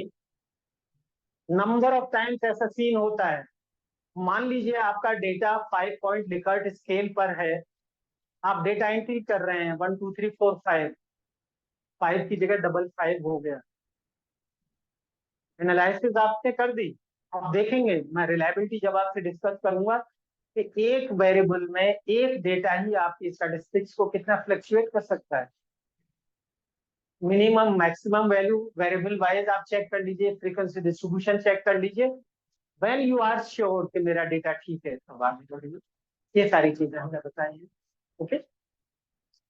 तो डेटा प्रिपरेशन, डिस्क्रिप्टिव स्टैटिस्टिक्स, फिर विजुअलाइजेशन, उसके बाद इंफरेंशियल, फिर उसके बाद identifying patterns and trend and reporting and interpretation. Quantitative में सारी चीजें आ रही। मैंने गाइड नहीं किया, on the basis of intelligence ये सारी चीजें आएंगी। उसके बाद में टूल्स एंड सॉफ्टवेयर, देखिए वो सजेस्ट कर रहा है क्वांटिटेटिव एनालिसिस के लिए कि भाई आपने बता तो दिया, मुझे क्या करना है।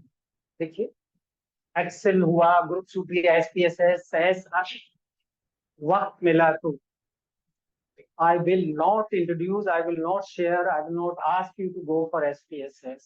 Openwares इतनी वंडरफुल एप्लीकेशन हैं, सारा काम आप लाइफ टाइम के लिए फ्रीली कर सकते हैं।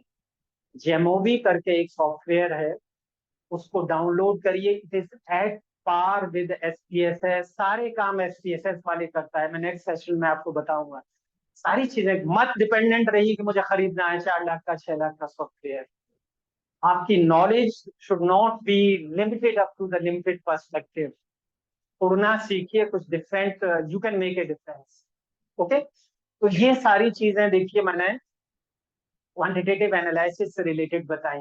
Now coming to the qualitative. देखिए क्वालिटेटिव के लिए उसने मुझे माइंड मैप दे दिया। अगेन लेस देन 3 मिनट्स का काम, सारी चीजें बता दी। ओके, आगे बढ़ते हैं। तो ये वाला जो सीन है, और एक एक पॉइंट को अगर मैं डिस्कस करूं, देखिए क्वालिटेटिव एनालिसिस किस तरह से मुझे मिलेगी। सबसे पहले डेफिनेशन, उसका पर्सपेक्टिव क्या है, उसको लाना, ये सारी चीजें। स्क्रीन के लिमिटेशन है, जैसे मैंने कहा, this slide will be with you. Fine. Visualization, अब देखिए चार्ट्स एंड ग्राफ जो बनाते हैं, उसके लिए पूरा आ गया, how to visualize your data. Data का नेचर क्या है, डेटा का स्केलिंग क्या है, व्हाट्स योर ऑब्जेक्टिव। ऐसा नहीं है हर जगह सब पाई चार्ट बन जाएगा, हर जगह बार डायग्राम बन जाएगा। It has a specific relationship with the type of data that you need to keep in. मतलब ये एआई को लेकर इस्तेमाल तमाम मैप्स बने हैं। Okay. Now coming to the conclusion, देखिए अब रिसर्च में आ रहे हैं आप। देखिए अब आपको कंक्लूड करना है। तो फर्स्ट पॉइंट देखिए, कंटिन्यूअस इम्प्रूवमेंट। जब आप अपने रिसर्च को सबमिट करते हैं तो वहां पर नहीं लिखते हैं the limitation of the study. Honestly आप कहिए कि मैं इतना कर पाया, इससे आगे फ्यूचर रिसर्चर्स ख्याल रखें। You are going to guide the coming generations और researchers. Continuous improvement. Regularly review and refine the questionnaire to ensure it's remain relevant and effective. Motivation का मतलब 20 साल पहले जो था वो आज नहीं है। जनरेशन जैसे जैसे चेंज होती है, interest, attitude, aptitude, behaviour change होता है। तो इन चीजों को दिमाग में रखना पड़ेगा। 20 साल पहले चीजें रिलेवेंट थी, वो अब नहीं। Number 2, actionable insights. एक्शन क्या लेना है? देखिए, questionnaire findings to drive data inform decisions taking the strategy, data driving strategy. Next देखिए, इथिकल कंसिडरेशन। रिसर्च में ख्याल लें हमेशा आपको इथिक्स को फॉलो करना है। अपनी नजरों में अपने को मत गिरने दीजिए। ये मैसेज दे सकता हूँ कि छोटे छोटे शॉर्टकट्स चीटिंग होती है और वो लास्ट आपको बहुत शर्मिंदा करे। ऑनेस्टली शेयर करिए कि मैं तो इतना ही कर पाया सर। ऑफ कोर्स मेरे अंदर भी बहुत वीकनेसेस हैं, लेकिन इससे ज्यादा I am sorry, I will try to get your expectation, लेकिन इससे आगे मैं हवा में बात करूं तो वो पॉसिबल नहीं। Okay, ethical uphold ethical standards in the questionnaire design, data collection and analysis. Ethicals क्या होंगे? जैसे यही है कि consent, you are seeking the information, क्योंकि प्राइवेट है। अगर क्वेश्चनर या स्टेटमेंट किसी का बना है तो उसको एक्नॉलेज करिए। अगर आपका अपना है, ऑनेस्टली से कहिए इट इज माइन। आपको कहने में क्या दिक्कत है कि मैंने इसको अडेप्ट किया है, मैंने उस नॉलेज कर रहा हूँ सर, मैं इस रिसर्च में यूज करना चाहता हूँ। डेटा कलेक्शन में बहुत ऑनेस्टली, एक दिन में ही 300 का डेटा आ जाता है, लीजिए सामने 300 कैसे आ सकता है? कैसे? मैंने जैसे बताया 2000 का डेटा, सर हमारे यहाँ एक डिपार्टमेंट है, वहां पर पीएचडी स्कॉलर ने 2000 का डेटा कलेक्ट किया। तो रिलायबिलिटी वैलिडिटी देखी तो डेटा ठीक बिहेव नहीं कर रहा, तो उनके सुपरवाइजर ने कहा कि जाओ 2000 और कलेक्ट करके लाओ। अब रोता रोता मेरे पास बचाइए। तो ये वाला सीन, 400 का डेटा इनफाइनाइट पॉपुलेशन के लिए आप शेयर करें अगर आपका डेटा रिलेवेंट है। बहुत क्विकली, अब नेक्स्ट जो टॉक थी मेरी 10 मिनट, 5-10 मिनट में खत्म करूंगा। थोड़ा सा लंच सर आपने वादा किया था, डिले कर लेंगे, 15 मिनट में खत्म कर ऐसा शॉर्ट कर लेंगे। हाँ, आज देखिए अभी फॉर्मूल की बात अगर ये खत्म हो जाएगी तो लास्ट में जो स्टैंडर्डाइजेशन वाला काम है वो बहुत ज्यादा इंटरेस्टिंग होगा। तो शेड्यूल जो सर ने मुझे दिया था, दूसरा टॉप है शेड्यूल। यहाँ पे देखिए सिंपल वर्ड्स में मैं अगर डिफरेंस करूं तो क्वेश्चनर जो होता है आप एडमिनिस्टर करते हैं या ऑनलाइन शेयर करते हैं रेस्पोंडेंट के साथ में, लेकिन शेड्यूल का मतलब ये होता है कि it is one of the method of interviewing. आप क्वेश्चन पूछते हैं और आप डेटा को फिलअप करते हैं। वहां फिलअप करने वाला रेस्पोंडेंट नहीं होता है, वो आप होते हैं। एक मीनिंग तो शेड्यूल का ये। दूसरा जो शेड्यूल के लिए जाता है रिसर्च में, वो टाइम लाइन है, टाइम मैनेजमेंट है। You need to specifically decide the time line. मुझे इतने महीने में ये करना है, इतने में ये करना है। तो यहाँ क्वेश्चनर के पर्सपेक्टिव में हमारी जो अप्रोच है वो रिसर्च में टाइम लाइन के साथ साथ दूसरी भी है। पहली वाली जो है वो एक सेंटेंस में खत्म हो रही है कि आप इंटरव्यू मेथड एडमिनिस्टर करके आप क्वेश्चन पूछते हैं रेस्पोंडेंट से और फिलअप करते हैं डेटा को खुद। तो यहाँ नुकसान क्या है? यहाँ बायसनेस आती है थोड़ी सी, आपकी लाइकिंग डिसलाइकिंग आएगी। आप उस वर्ड को लिखना चाहेंगे जो एज ए रिसर्चर आपके दिमाग में एक ट्रेंड ये आना चाहिए।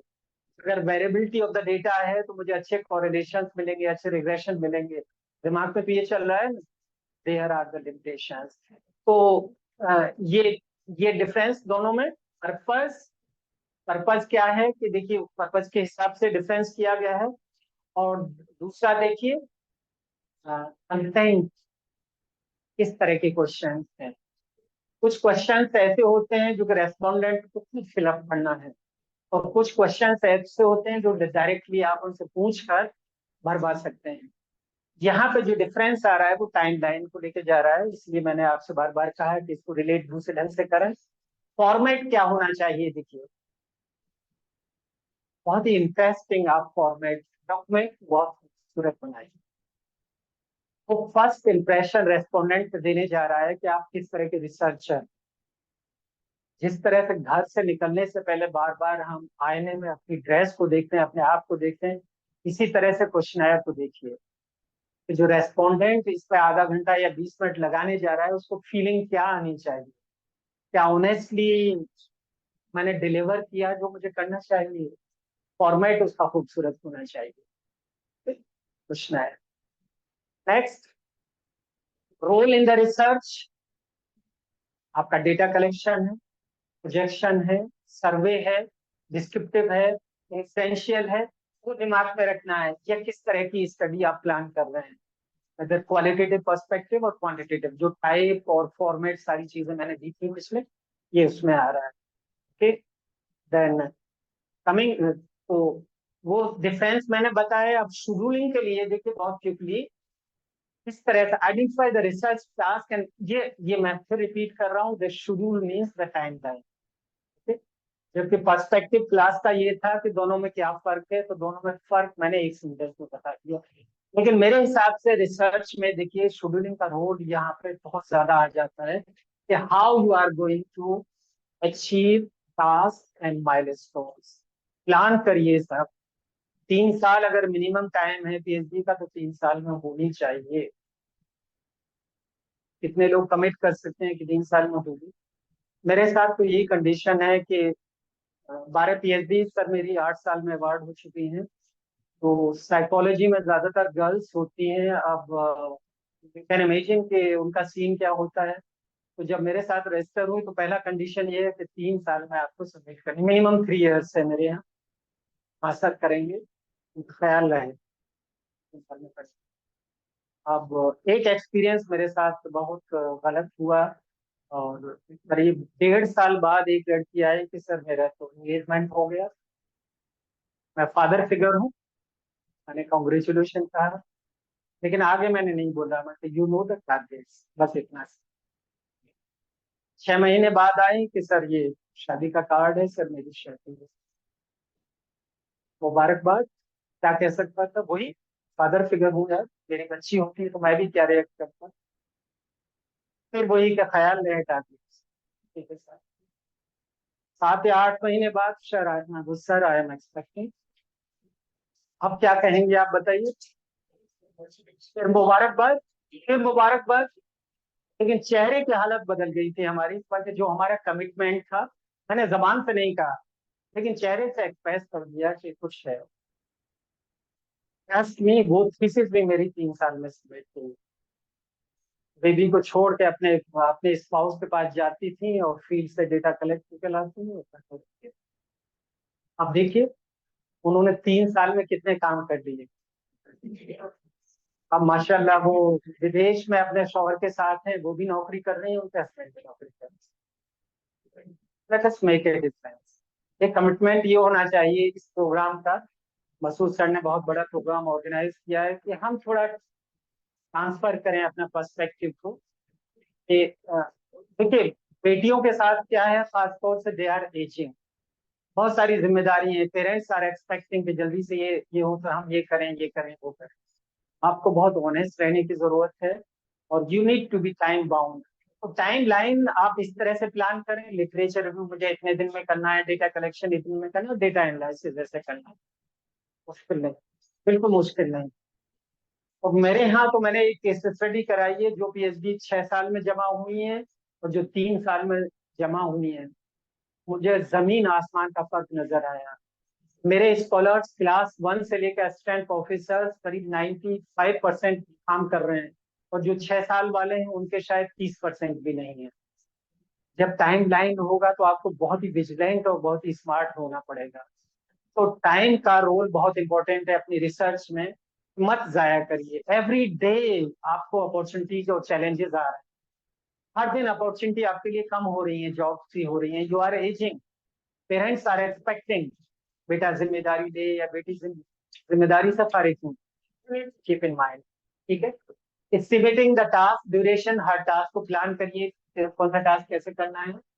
एलोकेटिंग रिसोर्सेज एंड रेस्पॉन्सिबिलिटीज, किसको क्या करना है, किसको क्या करना है, वगैरह वगैरह वगैरह। जब मैंने पीएचडी किया था, जैसे मैंने कहा मैं जॉब में था,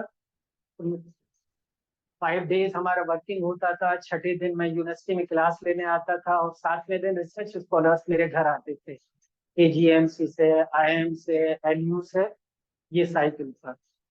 और बीच बीच में जब मौका मिलता तो डेटा कलेक्शन करके घर पे छोड़ते थे, और वाइफ को टारगेट था कि ये एक्सेल में यार डेटा एंटर करते, तो तुम डॉक्टर की बीवी बनोगी ना माशाल्लाह, हम तुम्हें ये करेंगे वो करेंगे, बाद में फिर क्या होता है। तो फायदा मिला, फायदा मिला, एक माहौल बनता है। मेरा मेरा पॉइंट है, इन सब चीजों से एक माहौल बनता है। देखिए फादर फिगर हूँ, आपके सामने ये बात कर रहा हूँ कि माहौल बनाने का जिसे सलीका ना हो उसे माहौल सजा देता है। आप माहौल बनाइए। मेरे घर में सर जब मेरा बेटा होपफुली छठी क्लास में था और बेटी चौथी क्लास में थी, उस वक्त मैं एमए साइकोलॉजी कर रहा था। तो हमारे रीडिंग रूम में 3 टेबल 3 चेयर। अब मैं तो शायद 35 प्लस रहा हूँ उस वक्त। अब बच्चे तो छोटे ही थे, वो कितनी देर बैठ सकते हैं, आधा एक घंटे के बाद उन्होंने शैतानी करनी। कान कान काना फूसी होती थी। यार भैया, बेटी कहती यार भैया अभी पापा बैठे हैं, just look into the scene, यानी हमें भी बैठना। कभी बेटा कहता था यार सना अभी पापा बैठे। हम खुश होते थे कि एक माहौल बन रहा है पढ़ने लिखने का, एक यू गॉट द पॉइंट। तो ये आपको तय करना है कि देखिए थोड़ा सेक्रीफाइस करके with in the time bound चीजों को मैनेज करिए और इसको लेकर आइए। ठीक है, डेवलपिंग रिसर्च टाइमलाइन, बहुत सारे कैंट चार्ट वगैरह मैं आपको दिखाऊंगा। टेक्नोलॉजी से सारी चीजें कराइए कि भाई मुझे ये काम इतने में करना है, and you need to stick to it. हालत में इसको फॉलो करिए। Okay, monitoring and adjusting the schedule. कई बार ये होता है कि आप मॉनिटर नहीं कर पा रहे हैं, मॉनिटर कर रहे हैं तो उसको फॉलो नहीं कर पा रहे हैं, आप एडजस्ट करिए और नेक्स्ट टाइम अपने को हार्ड टाइम दीजिए। Okay, conclusion and the key takeaway, totality में देखिए कि आपका इम्पोर्टेंस द प्लानिंग क्या थी, क्रिएटिव प्रोसेस क्या है, कोलैबोरेशन एंड कम्युनिकेशन कहाँ पे था, कंटिन्यूअस इंप्रूवमेंट की जरूरत बार बार बनी रहेगी आपके रिसर्च में। तो बस कंक्लूड कर रहा हूँ ये सारी चीजें। शेड्यूल से रिलेटेड देखिए गैंट चार्ट एक्सेल की शीट है, और मैक्रो ऑलरेडी अवेलेबल है इंटरनेट पे। अगर आप यहाँ पे जाएंगे इस तरह से, मैं आपको शायद मेरा कनेक्टेड होना चाहिए, देखिए इस तरह से ये गैंट चार्ट है। इसको मैं जूम करूं, सारी चीजें आपको मैं और जूम करता हूँ। देखिए एक्टिविटी को, आइडेंटिफिकेशन ऑफ द प्रॉब्लम मुझे इतने टाइम में करना है, इतना वक्त लगाना है। प्रपोजल सबमिशन मुझे इतने दिन में करना है, प्लानिंग मुझे इतने दिन में करनी है, डिजाइनिंग ऑफ द स्टडी मुझे इतने दिन में करनी है। और पूरा चार्ट ऑटोमेटिकली देखिए यहाँ पे अपडेट होता रहेगा कि कौन सा रेक्टेंगल कितना बड़ा है, कितना टाइम मेरे पास है, कितने में मुझे करना है। चीजें तभी होती है जब आप अपने लिए स्टैंडर्ड्स सेट करें। इससे पहले कि आपके सुपरवाइजर साहब याद दिलाएं तो वो तो शर्मिंदगी की बात होती है सर। मैंने तो मेरे ख्याल से 34 या 36 ईयर्स की सर्विस हो गई। मैंने तो once the task is assigned by the boss, I never use to give an opportunity to remind. कभी मैंने मौका नहीं दिया अपने बॉसेस को कि मुझे रिमाइंड करें कि आपको ये टास्क दिया गया। आपकी सेल्फ एस्टीम बहुत हाई होगी, आप अपनी इज्जत करेंगे। जब आप खुद करेंगे तो ट्रस्ट में अदर्स विल लाइकली टू, बड़ी खुशी मिलती है इन चीजों से। तो अपने लिए खुद तय करिए कि मेरे स्टैंडर्ड्स ये हैं, मुझे ये फॉलो करना है। I may not be at the expectation of the different stakeholders, but मेरे ये हैं। Sometimes you must be ready to correct, okay sir अगर आपको ये अच्छा लग रहा है तो मैं ठीक है ऐसा कर लूंगा, लेकिन इतना तय करिए। गैंट चार्ट देखिए बहुत ही खूबसूरत ये चार्ट है। और एक्सेल में ये अवेलेबल है।